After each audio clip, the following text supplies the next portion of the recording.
गेल्या काही दिवसांपासून गणाचरे गल्लीत बकरी मंडईच्या जागेतून धुमसत असलेल्या जागेचा वाद मंगळवारी रात्री उफाळून आला। रात्री 8च्या दरम्यान दोन गटात जोरदार धुमचक्री झाली। यावेळी दगडफेक करण्यात आल्याने काही वेळ तणावाचं वातावरण निर्माण झालं होतं।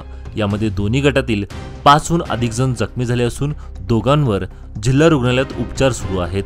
खडेबाजार पोलिसांपासून हाकेच्या अंतरावर ही घटना घडली असून सुरेश लाटे वय 28, राजू तळवार वय 30 दोघे राहणार गणाचरे गल्ली अशी एका गटातील जखमी झालेल्या तरुणांची नावे आहेत।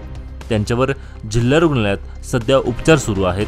तर दुसऱ्या गटातील उदय घोडके, अनिकेत भोसले, रोहन घोडके यांच्यासह अन्य दोघे जण जखमी झाले असून दोन गटात धुमचक्र उडाल्यानंतर एकच धावपळ उडाली।